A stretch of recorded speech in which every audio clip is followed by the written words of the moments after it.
Adventist World Radio, the voice of hope. Radio feon'ny fanantenana na ny AWR. Insemana kuaniwa ni radio manerantan lefeoni fa anantena ni tundato kiazava.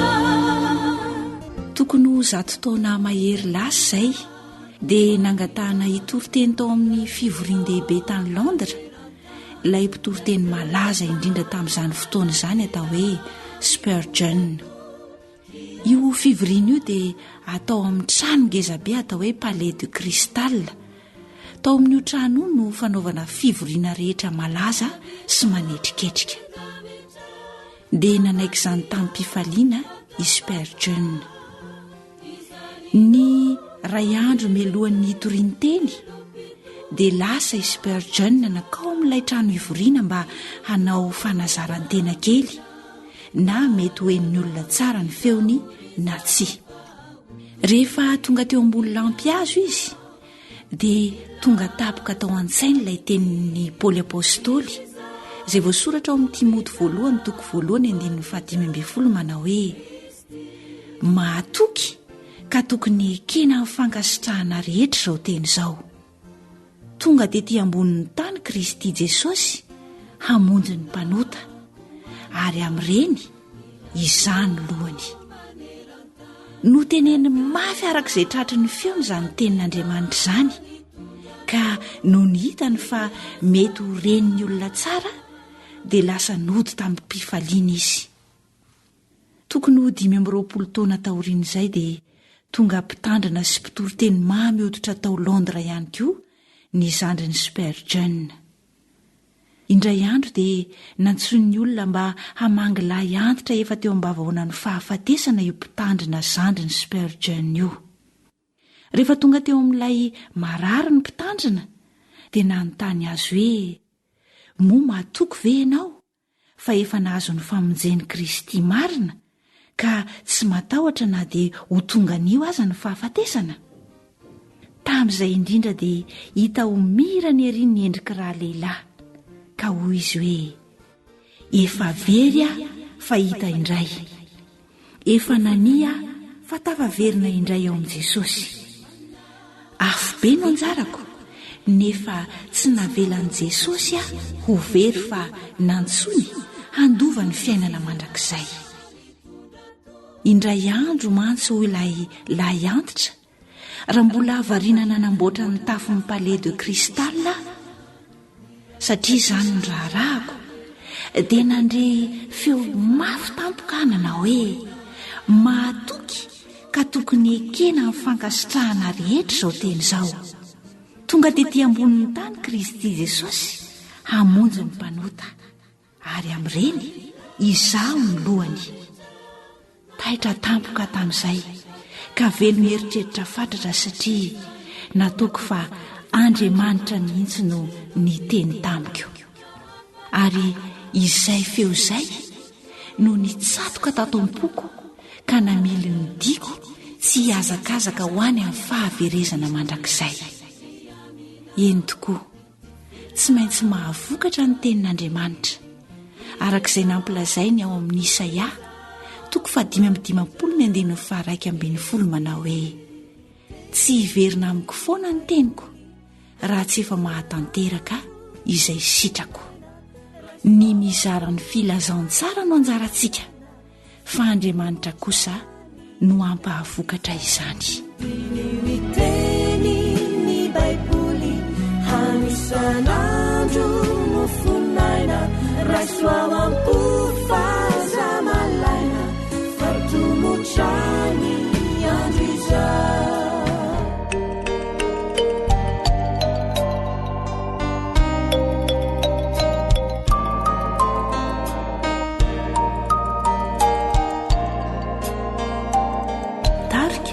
Giovanni. Iteninao Jehovah, diteni fiainanao anay, mitarika ny dianay, manoro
misy lahatra toko manome toky ery hoan'ireo zao reraka ny teninao arakitra dia tsindry mandravy amina nomenao mba iainana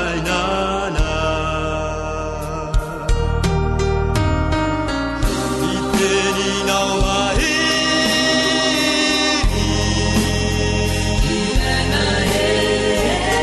manome fiaina maova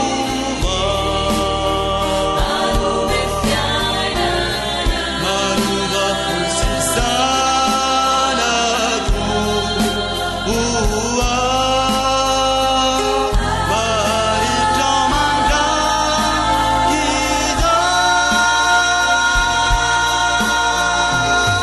ny teninao Jehova ray mahery sakafo ny farahiko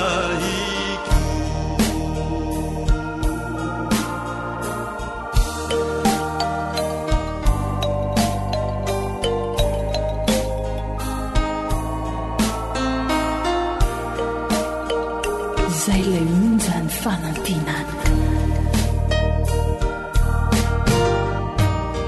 ny teninao mahery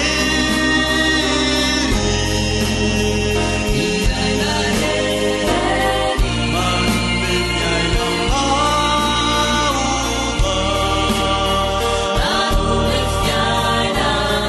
manova fosisanako oa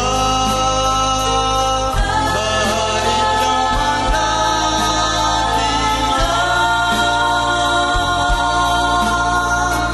ny teninao Jehova ray mahery sakafo ny fanahiko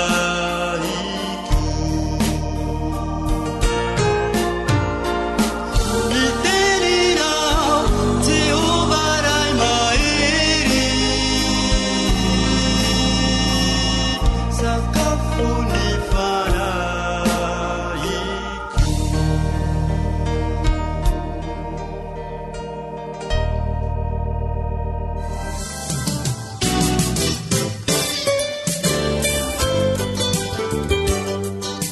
harena ny fahasalamako alio misoroka toy izay mitsabo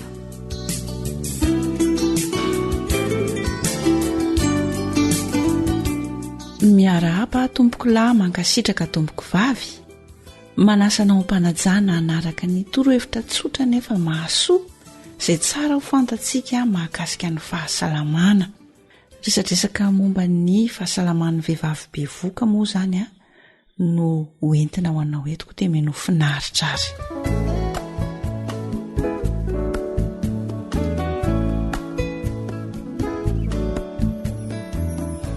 araka ny voalaza dia aretina mampididoza ary mifindra amin'ny alalan'ny kaikitry ny moka ny tazo moka olona tapitrisany maro manerana n'izao tontolo izao no voan'ny tazo ary tena mampalahelo fa antapitrisany ihany koa ny ankizy izay maty ny tazo moka isan'andro any amin'ny faritra be tazo moka dia voalaza fa ny tazo moka no anisan'ny mamono be indrindra sy mahatara ny fitombon'ny zaza fa inona tokoa moa izany no mety ho vokatra tsy ny tazo moka raha eo amin'ny vehivavy bevoka no resahana izay misy fitraikany any amin'ny zanany izay aterany voalaza fa betsaka kokoa ny loza ateraky ny tazo moka amin'ny vehivavy bevoka raha mihoatra amin'ny olona hafa mampididoza tokoa ty aretina tazo moka ity indrindra fa raha ho an'ny vehivavy bevoka izay mitondra vohoka voalohany averina amintsika matetika izany satria mety ahatonga ny tsy fahampindra mitarika amin'ny fahafahanjaza na mety hitarika fahafatesana eo amin'ny mpiterahana ny tazo moka raha voan'ny tazo moka ihany koa ny vehivavy bevoka rehefa teraka izy dia lasa kely lanja eo ampahaterahana ny zanaky ny vehivavy voan'ny tazo moka rehefa tsy voatsabo ara-dalàna ka tena marefo sy morandairany aretina ary mety ho faty mihitsy aza le zaza ao anatin'ny taona voalohany izay iainany. Amin'ny ankapobeny dia izay ny voka-dratsin'ny aretina tazomoka eo amin'ny vehivavy bevoka izay miteraka fahafatesana ho an'ny reny sy ny zaza mihitsy ary ny fifarany rehefa tsy voatsabo ara-dalàna. Ho anao vehivavy bevoka mitondra voga sy reny mananjanaka latsaky ny 5 taona, loza no ateraky ny tazomoka, vokatry ny kaikitry ny moka mitondra tazomoka. mitarika fahafatesana na fahafanjaza ho an'ireny bevoka izany. Mahatonga fahasembanana na fahafatesana ho an'ny zaza ihany koa. Isaky ny alina no manaikitra moka mpitondra tazomoka. Noho izany, ho anao vehivavy mitondra voga sy reny mananjanaka latsaky ny 5 taona, matoria ao anatin'ilay misy odimoka hatrany. Aleo miaritra ny hafanana kely ao anatin'ilay misy odimoka, toy izay izaka ny hafanana teraky ny fanaviana, vokatry ny kaikitry ny moka mpitondra tazomoka, izay tsy ho zakanao na ny zanakao, sady sanatria hitera-doza ra-pahasalamana. Dia inona ary ny vahaolana? Vahaolana tsotra nefa tena mandaitra tokoa mba hiarovana amin'ny kaikitry ny moka izany, satria amin'ny alalan'ny kaikitry ny moka no mahatonga ny tazomoka, dia tsara raha matory ao anatin'ilay izay nasiana fanafody ara-potoana sy voatokana amin'izany ny vehivavy bevoka sy ny zaza. Mampiasa ilay misy odimoka izany sika ary matory ao anatin'izany ilay izany isaky ny alina ary mandava-taona. Ankoatr'izay ihany koa dia tena zava-dehibe ny fihinanan'ireny bevoka fanafody miaro amin'ny tazomoka, indrindra raha monina any amin'ny toerana be tazo izy.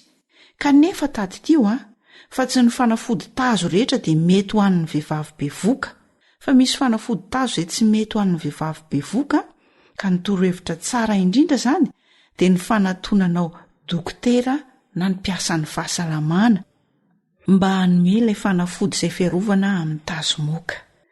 Raha sanatria moka tratry ny tazomoka na ahitana soritra aretina, tazomoka ny vehivavy bevoka, dia tokony ho tsaboana avy hatrany, entina any amin'ny tobi-pahasalamana, satria raha tsy voatsabo ara-potoana izany dia mety hamono an'ilay vehivavy bevoka.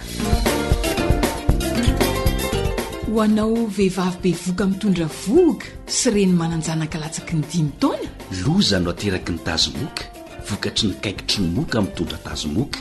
mitarika fahafatesana na fahafanjaza ho an'ireny bevoka izany. Mahatonga fahasembanana na fahafatesana ho an'ny zaza ihany koa.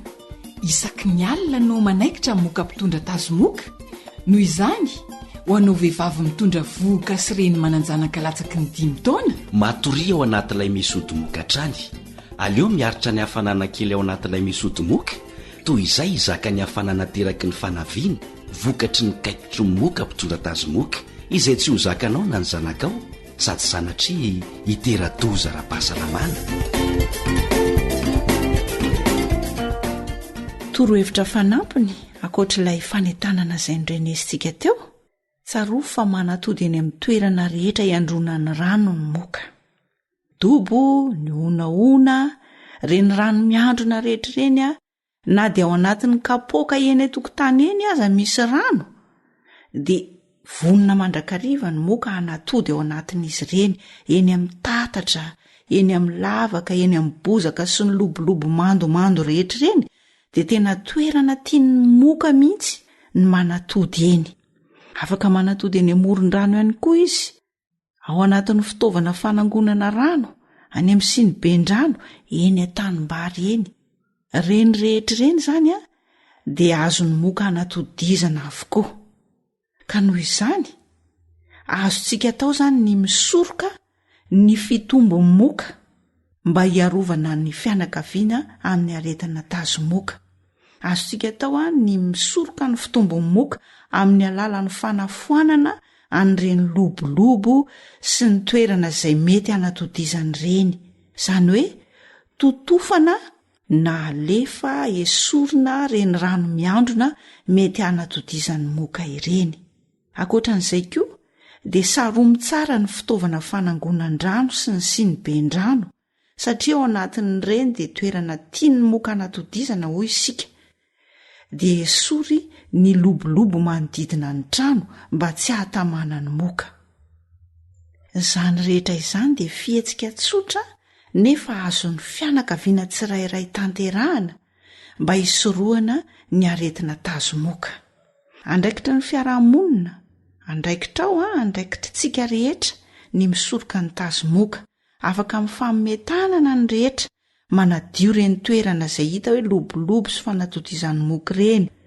Dia aza tiano ihany koa ny manisy fanafody ara-dalàna ary mampiasa n'ilay misy odi-moka mba hiadintsika amin'ny aretina tazomoka.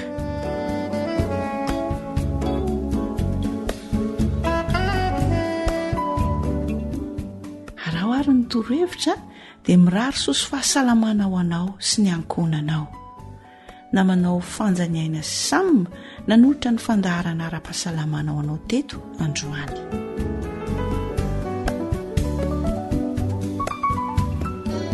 Ilay feony fanantenana. Téléphone 033 37 106 13.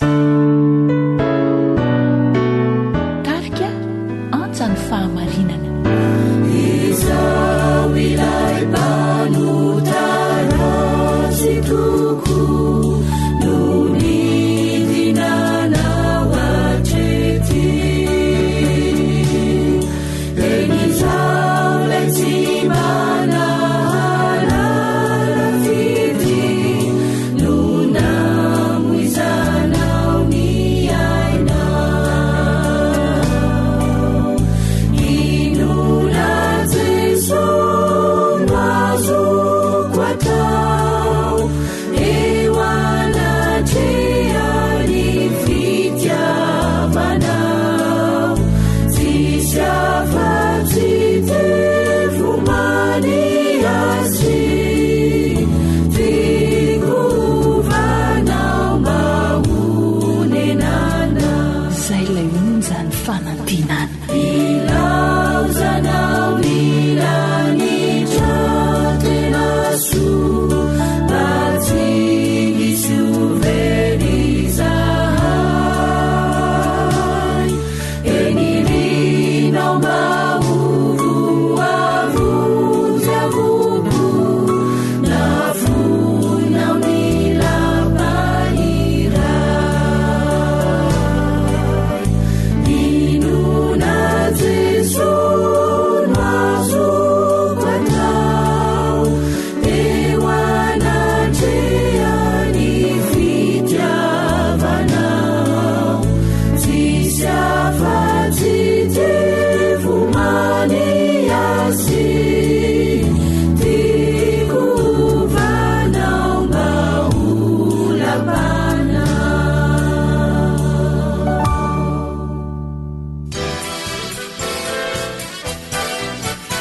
AWR manolotra ho anao feo ny fanantenana.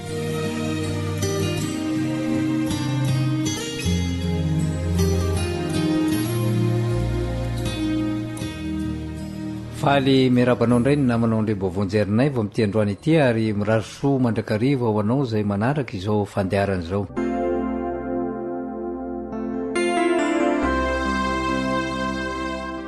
Iaramaky teny avetrany isika izay hita ao amin'ny boky ho an'ny Galatiana toko faharoa.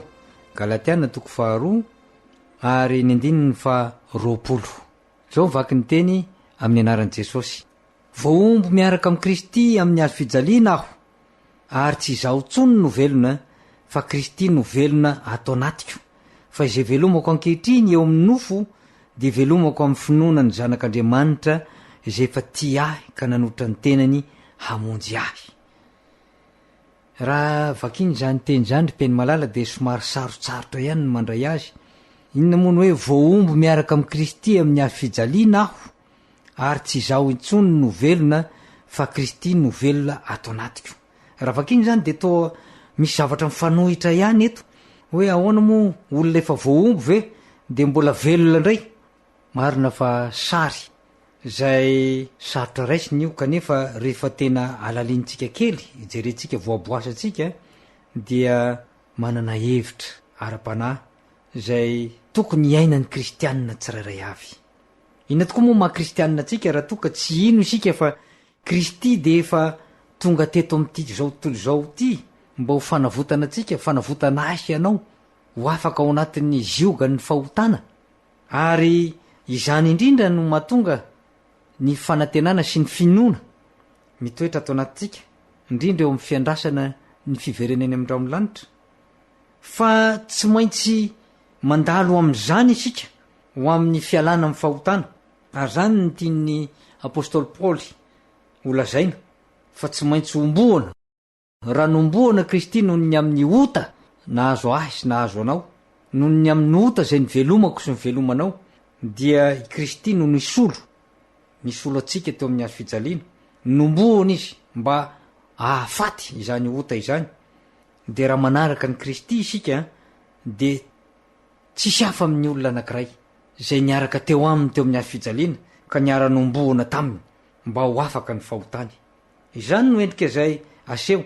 Ary am'izay fotoan'izay raha toka nanaiky izany toe-javatra zany sika, nomboana niaraka tamin'ny Kristy isika, niala tamin'ny fahotany zany, de izao eo amin'ny tapany faharoa, tsy izao itsony no velona fa Kristy no velona ato anatiko.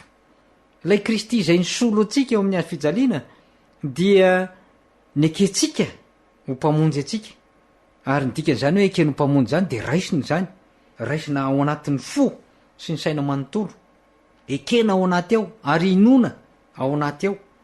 Ary izay no manome ny fahavelomana.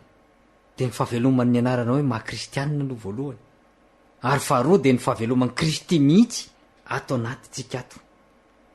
De ho tanteraka lay teny hoe tempolin'Andriamanitra tokoa isika, trano zay narafitr'Andriamanitra.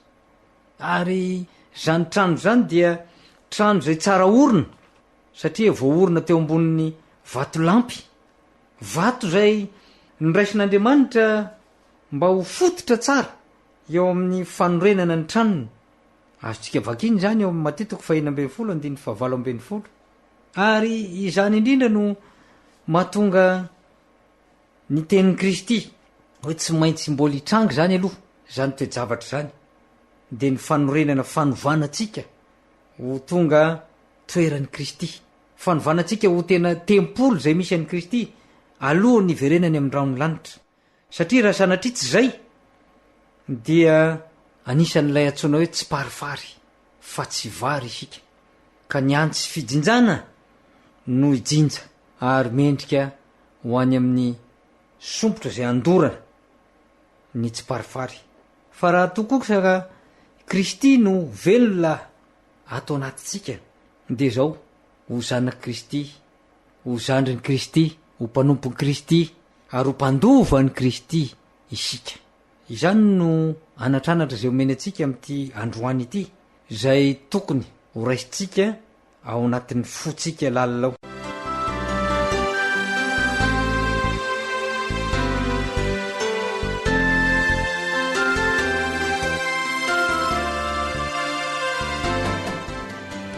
Eo amin'ny tapany faharoa amin'io Galatianina io 2:2-20, de zao no vaky ny teny: fa izay velomako ankehitriny eo amin'ny nofo de velomako amin'ny finoana ny zanak'Andriamanitra izay efa tia ka nanotra ny tenany amonjy ahy.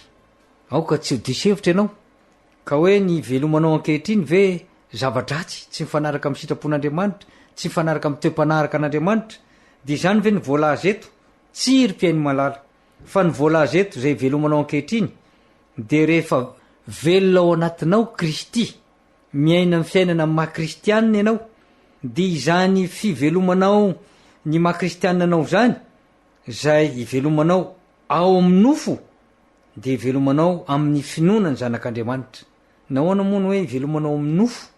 Satria miaritra ny ianao miandry ny fiverenan'i Kristy amin'ny rano lanitra, ary zany fiandrasana fiverenan'i Kristy amin'ny rano lanitra zany de mila faharetana be deaibe zany. Nofinao tsy maharitra indraindray, ohatra hoe tsy maharitra mivavaka, tsy maharitra mandeha makany am-piangonana, tsy maharitra mihaino toroteny. Misy olona de tena tsy maharitra meny toriteny intsony fa raha vo somary lavalava ny toriteny de matory satria tsy miditra ho aminy intsony lay toriteny fa ny avizanany nofo no tonga izany no zavatra mitranga kanefa ny olona izay mivelona miaraka amin'i Kristy dia manana faharetana. Tadiditsika tsara ny toriteny nataon'ny Paoly indray mandeha ary naharitra ny alina manontolo zay naalavo ilay tovolahy kely ny aino zany ny aino ihany izy fa ny fony tsy tao dia nenjera izy taty ambany. Izany tantara izany dia mitovy amin'ny kristianina marobe ankehitriny zay miaino ihany miaino amin'ny radio isan-karazany radio ala-pizantsara etsy fiainonany reny fivoriana masina fivoriam-bavaka etsy sery nefa dia to tsy mahita tsirony amin'izany toejavatra zany fa toa adidy tsy maintsy atao fotsiny satria hoe ny namanatsy mandeha mpiray mivavaka eroa mandeha manahirana raha toka tsy tonga any tsy hitan'ny olona tsy nandeha zany ny olana zay mikasika ny olona manana tsy faharetana ao anatin'ny nofony fa ny olona zay mivelona miaraka amin'i Kristy kosa ka efa nandray Kristy ao anatiny de zao mivelona zany ao amin'ny nofo ankehitriny ary mivelona zany amin'ny finoana ny zanak'Andriamanitra zay efa ty ka nanalotra ny ainy.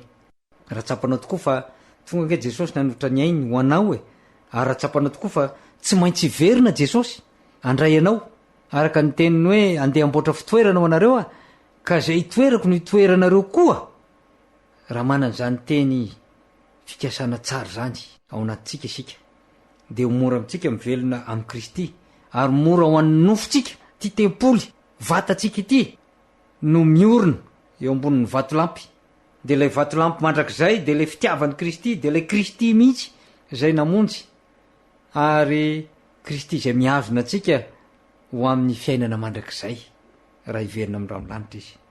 Ry mpiainy malala nahafaly any nanotranao zany teny zany androany teto amin'ity fampelezam-peo ity ary engany mba ho teny zay afafy ilatsaka ampoka hitondra vo ampiroborobo ny fitiavanao amin'i Kristy ary ampijoro indrindrindrindra ny finoanao ka raha iverina amin'ny ramolanitra Kristy de olona zay tempoly narafitr'Andriamanitra mijoro ambonin'ny vato tsy azozokosonona no hitany ary zany vato zany de vadika ho vato soa ho vato beril ho vato kristaly ho vato tena tsara voafantina tsara ao amin'ilay tanàna masina de ry amin'ny ranomasina fitaratra zay efa nampanantenana antsika ihany koa engany ho izany ho anao sy an'ny ankonanao ary mirary anao indrindra anana ny faherezana rehetra de manao velomanao ho amin'ny fotoana manaraka veloma tompoko.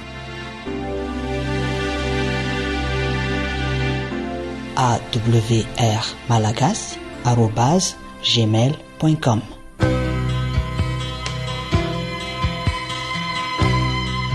Heritage Singers.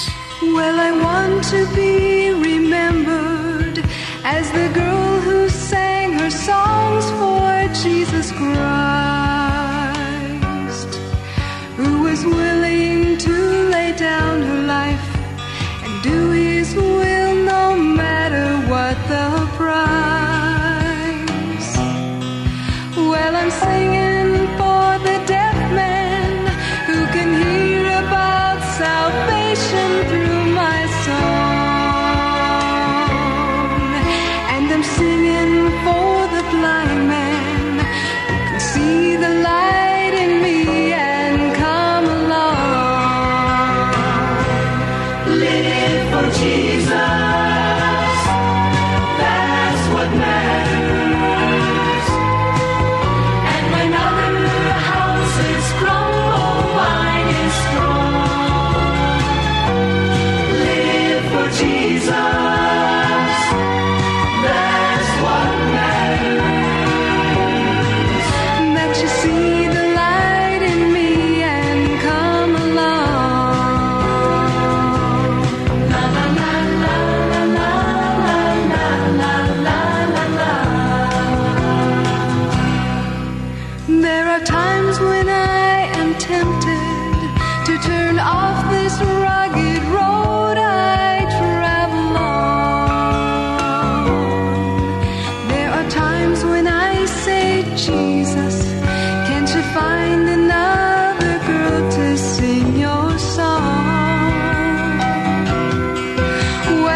boîte postale 700 Antananarivo 1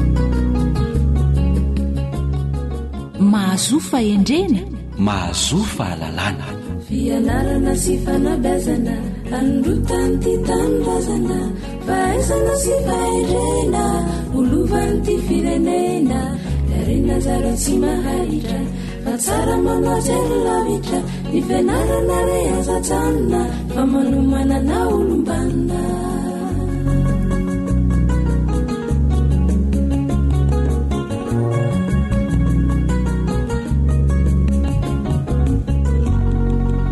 ny araba tsy finosin-damba na hakobonina anaty akanjo no atolotra anao mpiaino dia mirary sosiny tsara ho anao mandrakariva izay sy ny namana rila miarabanao namana rila miaraba ny namana joely miaraba ihany koa anao izay mpiaino mpanaraka izao fandaharana fanabiazana eto amin'ny radio ny feon'ny fanantenana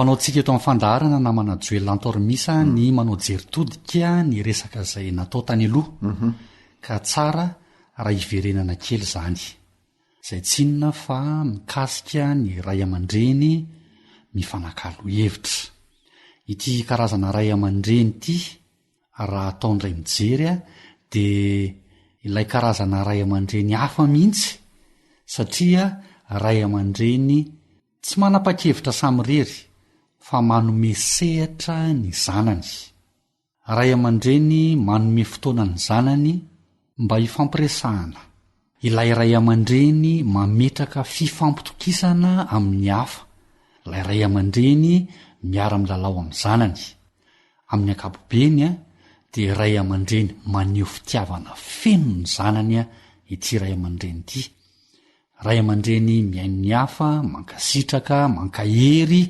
mametraka ny zanany amin'ny toerana tokony hisy azy ray aman-dreny tsy dia ahitana olana loatra amin'ny fifandraisana amin'ny zanany sy amin'ny manodidina azy zany toetra rehetra zany izay ampirisihana antsika eto amin'ny fandaharana mba hanana ny ray aman-dreny rehetra raha toka tiany ny ananany zanany fahatokisantena sy ananany zanany ny mahizy sy ny mahizay azy zay raha nataon'ray mijery ny resaka ny fanaovana tany aloha fa inona kosa indray ary namana joelantormisa ny resaka endritsika ho an'ny mpiaino anio ia makasitraka anao ny amin'izay fanaovana jeritodika izay fa anio dia resaka sika mikasika ny didi folo ny fanabiazana fa nahoana moa ny atao hoe didi folo ny fanabiazana ny matoa siana zany ny hoe didy dia zay ny atao hoe fitsipika mitondra ho any amin'ny lalana anankiray atsaratsara kokoa ny olona na fiarahamonina amin'ny ankapobeny dia inona reo didi folo ny fanabiazan'ireo voalohany zany dia ny zaza tenenin-dava dia tia mamaly valy faharoa ny zazakabohin-dava dia lasa piady lava fahatelo ny zaza voasazy lava dia mihevitena ho diso lava fahaefatra ny zaza henona teny dia lasa zaza miainony hafa manarak'izay ny fahadimy dia ny zaza ankairezina dia anana herim-po fahenina ny zaza omena sitraka dia mahay makasitraka ihany koa ny fahafito ny zaza miaina ao anaty filaminana dia matoky olona ny fahavalo dia manao hoe ny zaza mahatsapa fahamarinana dia noho ny marina mandrakareva ny fahasivy ny zaza mahazo tera sy teny fampirisihana dia mahay matoky teny ary ny fahafolo farany dia hoe ny zaza miaina ao anaty fitiavana dia tia ny manodidina azy zay zany namana rila le didi folo ny fanabiazana izy io dia misy manao hoe 12 misy 15 fa ireo zany no hoetitsika aloha anio ia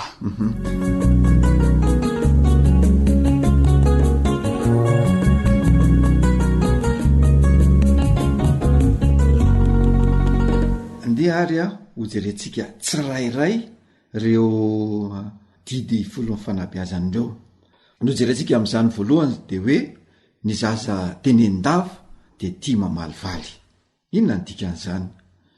Rehefa teneninao ray aman-dreny lava zany ny zanakao, ao ianao le menimenina lava amin'ny zanakao, ka tsy mba avelanao haneo hevitra na mba hivelatra amin'izay heveriny fa mety hoe misy zavatra mety heveriny zany mety aminy de tsy avelanao izy fa ny menimenonanao foana teneninao foana dia lasa miaina ao anatin'ny tsy fankatoavana na fankahalananao ray aman-dreny tanteraka satria raisiny ho tsy fitiavana azy ny fitenenana lava zay ataonao azy. Ia, ny faharoa indray kosa de manao hoe ny zazakapoindava lasa miady lava. Zao a rehefa kapohinao matetika ny zanakao de manotrika valifaty ao am-po ko satria tsy afaka ny amaly anao izy de any akafa no amaliny azy. Ka matetika de zay olona heveriny fa resiny no anaovany izany na amaliny azy. Ndraindray koa nefa de miaina fahasorenana sy fahasosorana lay zaza, tsy hitan'izay analany zany de any amin'ny ady no analany azy, any no analany ny fony. Any izy zany manala vokiny. Any izy no manala vokiny. Ia. Manaraka de hoe ny zaza voasazy lava de mievitena ho diso lava. Zany dia midika hoe rehefa sazinao lava io zanakao io dia tsy afaka ny aleo tena sy tsy afaka ny anana fatokisa-tena mihitsy izy, ka izay ataony rehetra de heveriny fa tsy mety sy diso mandrakariva. Zay zany le hoe miaina ao anatin'ny fiheveran-tena hoe diso foana dia manana fanahina any anaty an'ilay zaza. Ia. Ny fahaefatra sika izao namana Joely ny zaza enoina teny de lasa mihaino mihafa. Rehefa enonao zay resaka ataon'ny zanakao aminao de mora ho azy ny miaino anao sy ny miaino mihafa ihany koa, satria lasa sotoavina sy kolotsaina ary fahazarana ny fiainona amin'izay fotoan'izay. Ny manaraka fahatiny de hoe ny zaza ankaherezina dia anana herim-po.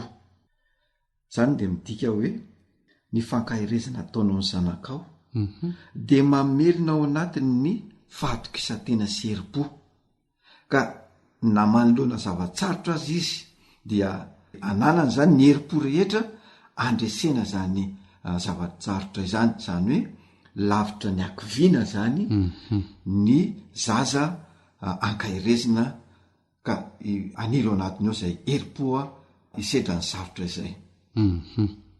Ny manaraka ny zaza omena sitraka de mahay mankasitraka.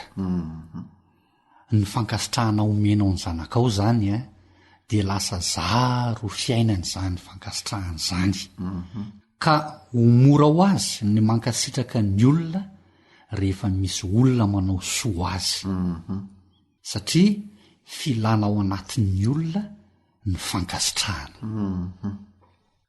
Hiditra eo amin'ny manaraka indray tsika zao na manarila de hoe ny zaza miaina anaty filaminana de matoky olona. Fa maninona?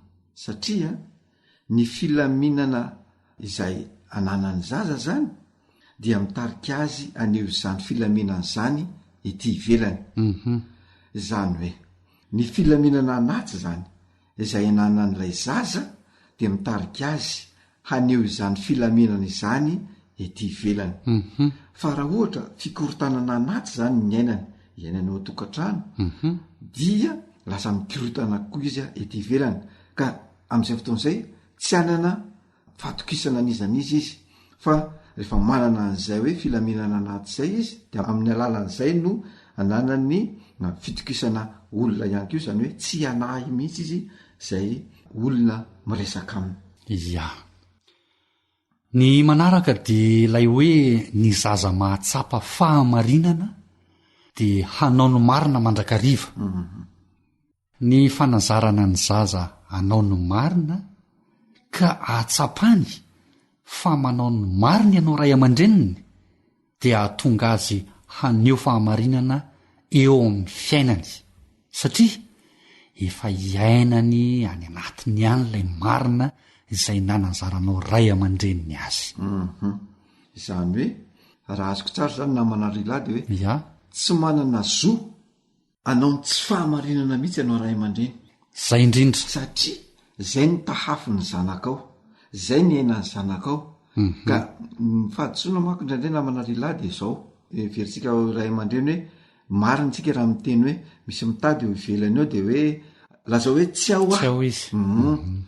De izay zany a rehefa zarinao an'izay ny zanakao, zarinao tsy marina de anao ny tsy marina koa, fa rehefa mpiainanao amin'izay fahamarinana zay de atoky izy ary iaina amin'izay fahamarinana zay. Ya mba hahatonga antsika tsy hanana fahagaganany amin'ny toetra zay aseho ny zanantsika zany de zao hoe ataovy hoe miezaka ny iaina marina isika satria zay ataontsika ihany no averin'ireo zanantsika ireo.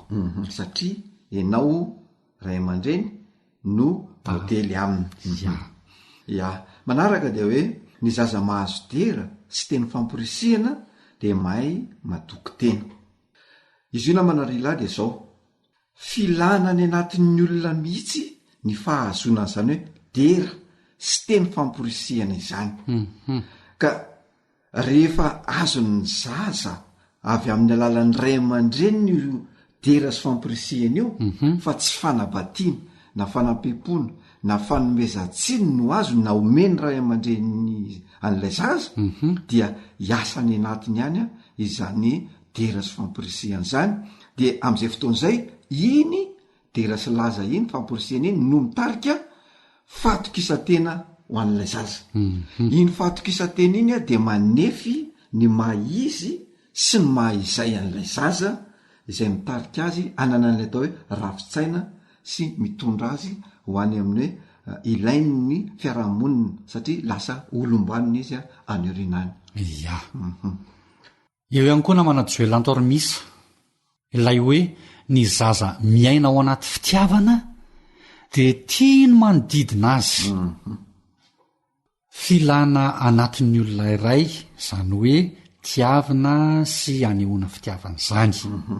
Ka rehefa zany fitiavana zany no iainana ao anaty ao de mora ho azy ny aneo izany fitiavana zany ho an'ny manodidina azy ihany koa. De inona moa zany ny namana rilany mety hifanohatra amin'izay? Ny mifanohitra amin'izay zany de mazava be fa ny fitiavan-tena zay. Rehefa tia tena ianao zany de lasa izay fitiavan-tena zay koa no aseho an'ny zanakao eny any amin'ny manodidina. Ya zany hoe tsy mahafantatra fa tsy ny tenany izy. Ya eny ary namana rila ny tenitsika eto zany de hoe mifamporisihana ny ray aman-dreny ka mampana be atsika inona no verinao fa ahafahana mame an'izay voalaza atsika teo zay. Raha fehezina zany zay voalaza zay de miankina amin'ny fanazarana ataonao ny zanakao ihany. Ny fanomezana fitiavana sy ny fanehoam-pitiavana atao amin'ny zaza izay mandrafitra ny fanabeazana azy no mahatonga ny zaza hanana ny mahizy azy sy ahafahany maneho ny mahaizay azy. Ya marina de marina tokoa zany namana lehilahy areo ihany ko hoe zay hoe fanazarana fanomezana fitiavana isan-karazana zay ihany ko no ahafahany mamoaka ny fanazarana zay natao taminy. Zany hoe rehefa zarinao amin'ny zavatra tsara zany ny zanakao de avoakany ety ivelany ko zay fanazarana nomenao azay. Rehefa omenao fitiavana ny zanakao avoakany ety ivelany ety amin'ny fiarahamonina ihany ko izay fanehoam-pitiavana nataonao azy izay zavatra rehetrarehetra zany anabeazanao ny zanakao dia avoakany eny amin'ny fiarahamonina. Koa afatra zany antso no ataontsika eto amin'ny fandarana hoe anjaranao ray aman-dreny zany no manao zay azonao atao ny manazatra maneho fitiavana n'io zanakao io, maneho fakasitrahana sy amin'ny lafiny rehetra mba ahatonga ny zanakao olombanina anana ny maizy azy eo amin'ny fiarahamonina akapobeny. Amin'izay fotoan'izay dia lasa olombanina tadiavina sy ilain'ny fiarahamonina io zanakao io, hovady, horay, horenya, ilain'ny fiarahamonina, tsy hoe anarana fotsiny maharay sy mahareny azy fa tena hoe olombanina ilaina sy takiny ny fiarahamonina mihitsy io ray aman-dreny io. Ia.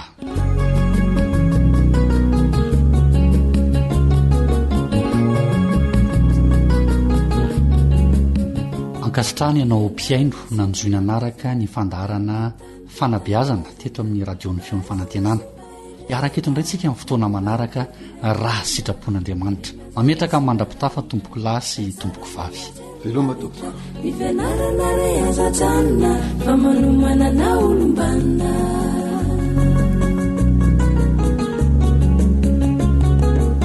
Ilay feo ny fanantenana.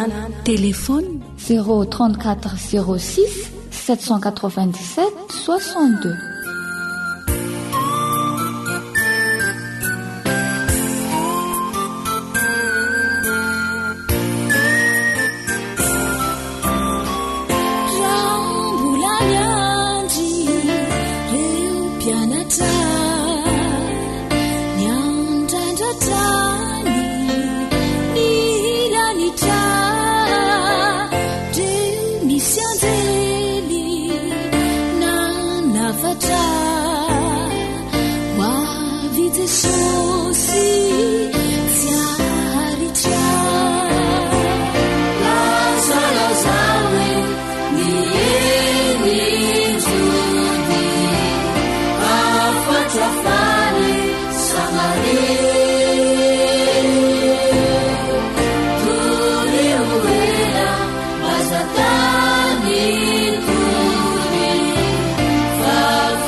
Ankoatra ny fiainoana amin'ny alalan'ny podcast dia azonao atao ny miaino ny fandaran'ny AWR sampana teny malagasy amin'ny alalan'ny Facebook isanandro amin'ity pejy ity.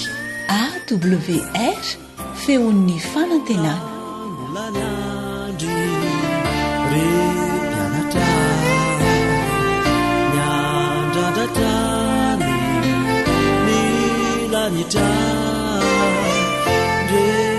Shanzeli na nafata wa vijesusi tia harita Rasala zawe nieni zudi afata fale samale turi uwena asata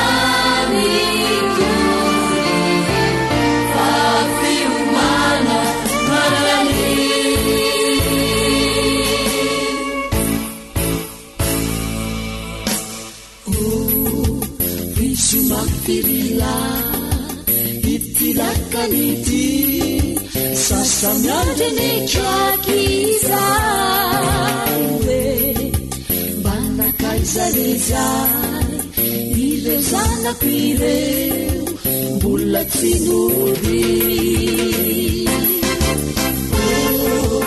visomapirila itilakaniti sasamyandrene kakiza we banakaizaleza ireo zanako ireo mbola tsinody visomapirila itilakaniti sasamyandrene kakiza Saliza ireo zanako ireo mbola tsinody efariva ankoatra ny fiainoana amin'ny alalan'ny podcast dia azonao atao ny miaino ny fandaharany radio AWR sampana teny malagasy isan'andro amin'ny alalan'ny youtube AWR NLG.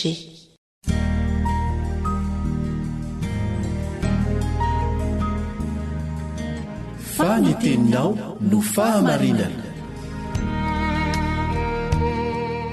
taridalana manokana fianarana baiboly avoaka ny fiangonana advantista maneran-tany. Iarahanao amin'ny radio feo ny fanantenana.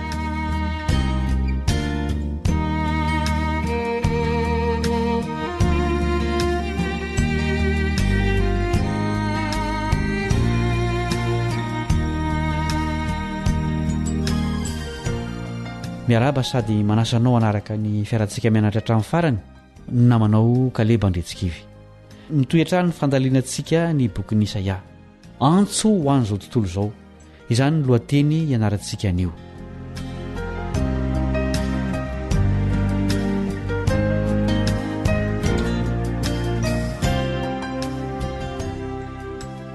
Ina ny foto-kevitra ao amin'ny Isaia 49:1 izay hita manerana amin'ny baiboly manontolo fanantenana ina no tolony manasanao iara-maky andreo andinireo.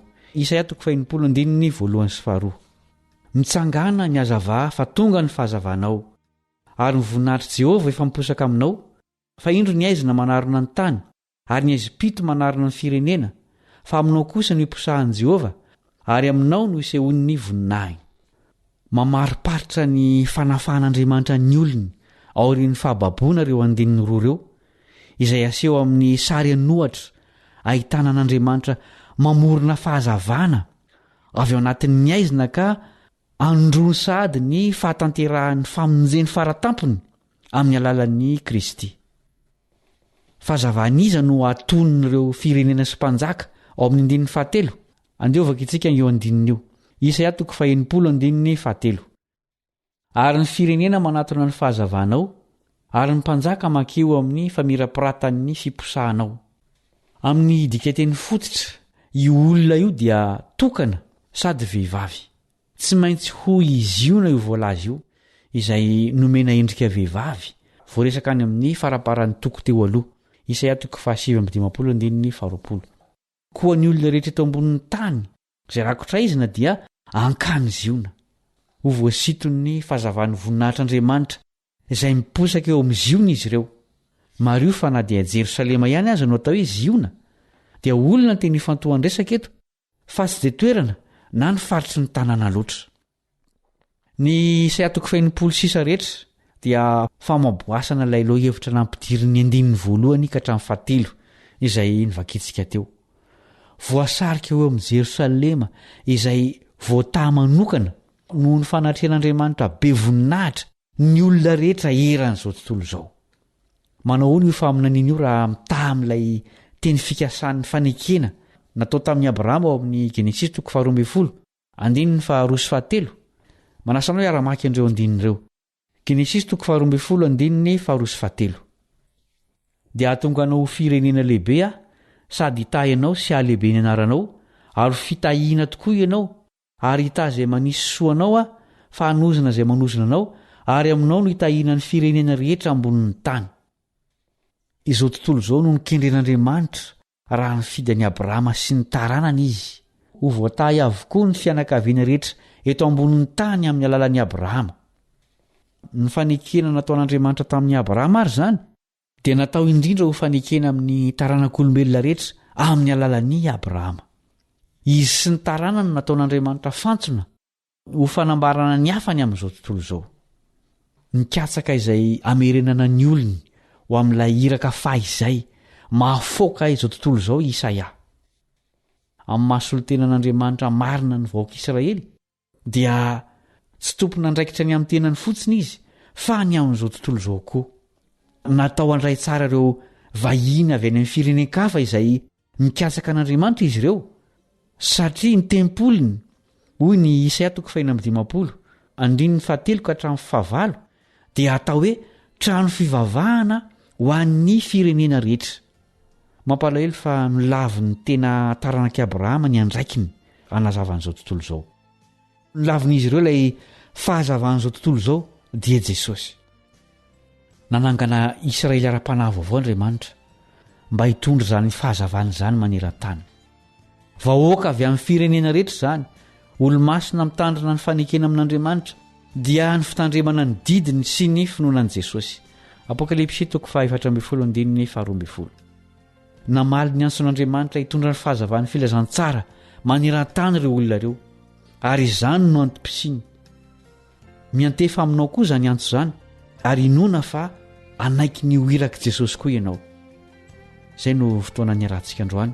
Ny tompony hoe ombanao eo ampanaovanao ny asany. Niaraka taminao teo ny namanao Kaleba Andretsikivy.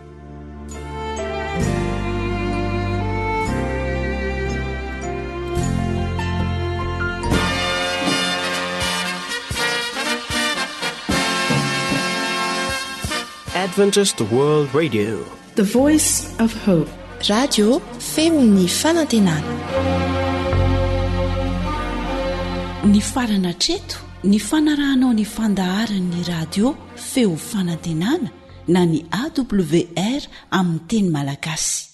Azonao atao ny mamerina miaino sy maka maimaim-poana ny fandaharana vokarinay amin'ny teny pirenena mihoatriny 100 amin'ny fotoana rehetra. Raisoaryn'ny adresy ahafahanao manao izany.